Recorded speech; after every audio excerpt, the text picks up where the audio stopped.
Есімім Талғат, Ақтөбе облысының тұрғынымын. Менің Демират Абу Мұхаммедке қоятын 3 сұрағым бар. Сол сұрақтарыма жауап алғым келіп отыр. Осы сәтте бір келеңсіз жағдайлар болып отыр, соған байланысты. Демират Абу Мұхаммед, мен сізге қоятын сұрағым: біздер қазақпыз, Қазақстанда тудық, әке-шешелеріміз, ата-аналарымыз осы Қазақстанда туды, осы біздер қазақпыз.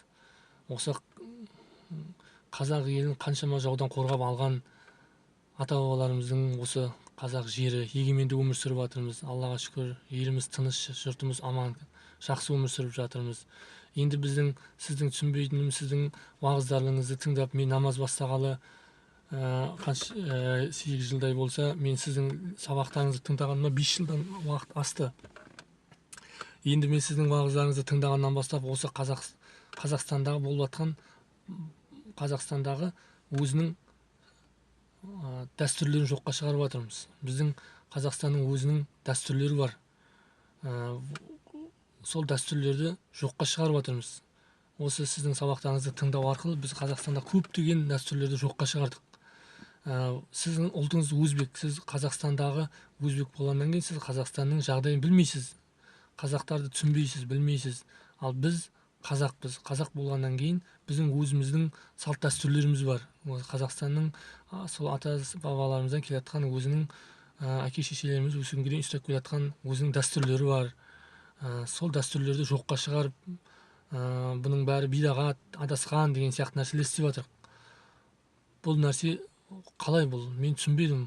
Бұл шариғат, сіз Қазақстандағы жағдайды білу үшін келуіңіз керек.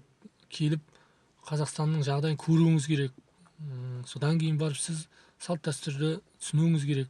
Сіз өзіңіз салт дәстүрді білмейсіз, түсінбейсіз.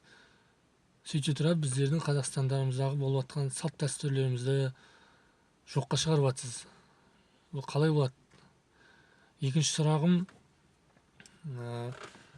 Қазақстанның өзінің бекіткен заңдары бар, Қазақстанның өзінің тәртібі бар, президент елбасымыздың өзінің арнайы жасаған осы Қазақстанның өзінің тәртіп заңдары бар, шариғаттағы болсын, дүнияви болсын. Сол біз шариғатпен жүргеннен кейін көптеген заңдарға келіспей, сіздің уағыздарыңызды тыңдау арқылы біздер қазір осы жағдайда көптеген фитналар шығып жатыр. Біздер Қазақстандағы заңдарды, шариғаттарды тыңдау арқылы Қазақстандағы заң менен сіздің айтып отқан сөздеріңіз сәйкес келмейді. Көптеген нәрсе, өзің Қазақстанның бекіткен заңдары бар ғой, мысалы осылай істеу керек, осылай шариғатта осылай деген нәрселер болса, біздер сонымен келісе алмай жатырық. Фитналар көп болып жатыр. Бұл неге? Үшінші сұрағым: осы жағдайларды, болып жатқан жағдайларды көріп отырмыз ғой енді. Сол жағдайларға байланысты фитналар көбейіп кетті. Қазақстанның ішінде өзіміздің арамызда дін аралары уже тартыс, көп нәрселер көбейіп кетті. Қазір фитна көп. Мешіттерге барсаң, мен өз басым осы қаншама бауырлар, жалғыз мен емес, сізді сабақтарыңызды тыңдағалы, сіздің сабақтарыңызды тыңдап әсерленгелі, біздер мына Қазақстанның бекіткен муфтияттың өзінің қол астындағы білімді өздерінің ғалымдары, өздерінің үлкен имамдарын біздер тыңдамай, уағыздарын бидағатшылар, адасқандар, біздер адасқан адамдардың сабағын тыңдамаймыз. Олар жүрекке шубха салып жібереді, күмән салып жібереді деген сияқты құлағымызды тығып қашып жүрміз қазір. Қазір осы пәленше десе жек көреміз. Мен өзім Қазақстандағы бүткіл имамдарды жек көрдім, сөзін шындау керек. Мен қазір міне біршама уақыт болып қалды. Мен осы сәләфилікті қойып, қазір масхабты ұстанып, Абу Ханифа масхабты ұстанып, сонымен оқып жатырмын. Имамдарға толық үйім, намаздың соңына дейін отырып, жұма намаздарда дұғасының бәрін, қол жаюының бәріне қатысып, соңынан шығам.